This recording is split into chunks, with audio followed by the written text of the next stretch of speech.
క్రీస్తు స్వరాజ్యం వీక్షకులందరికీ మన ప్రభువును ప్రియ రక్షకుడైన యేసుక్రీస్తు నామంలో నా హృదయపూర్వకమైన వందనాలండి.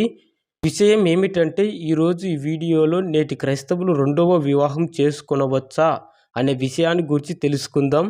ఈ రోజుల్లో కొందరు సేవకులు నేటి క్రైస్తవులు రెండవ వివాహం చేసుకొనవచ్చని చెబుతూ ఉంటారు.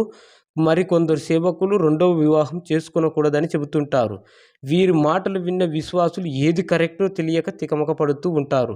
ముందుగా ఒక వ్యక్తి రెండవ వివాహం చేసుకోవడానికి ఎప్పుడు ఇష్టపడతాడంటే భార్య అందగత్తి కాదనో, భార్య సంపాదన పరురాలు కాదనో, పరాయి పురుషునితో అక్రమ సంబంధం పెట్టుకుందనో, అనారోగ్యముతో మంచాన పడిందనో, సంతానం కలగలేదనో ఈ కారణం చొప్పున ఒక పురుషుడు భార్యను విడిచి రెండవ వివాహం చేసుకోవడానికి ఇష్టపడతాడు.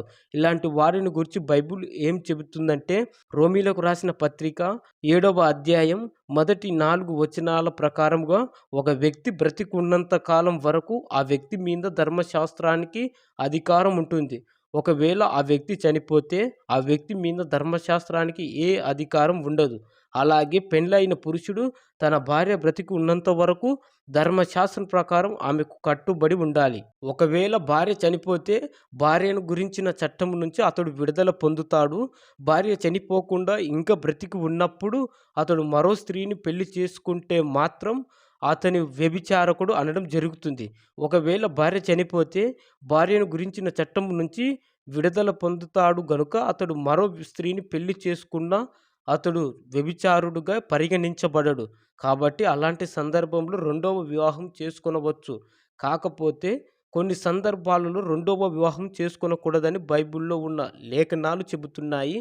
అది ఏ సందర్భంలో అంటే, వివాహం చేసుకున్న భార్య బ్రతికి ఉండగా ఆమె అందంగా లేదనో, సంతానం కలగలేదనో, అనారోగ్యముతో మంచంలో పడిందనో, పరాయి పురుషునితో అక్రమ సంబంధం పెట్టుకుందనో రెండవ వివాహం చేసుకొనకూడదు.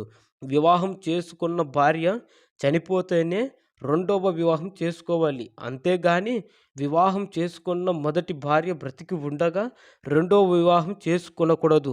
ఒకవేళ భార్య చనిపోతే రెండవ వివాహం చేసుకునేటప్పుడు ఎలాంటి స్త్రీని వివాహం చేసుకోవాలంటే, కొరింథీయులకు రాసిన మొదటి పత్రిక 7వ అధ్యాయం 39వ వచనం ప్రకారముగా అతనికి నచ్చిన వారిని వివాహం చేసుకోవడానికి అతనికి స్వేచ్ఛ ఉంది.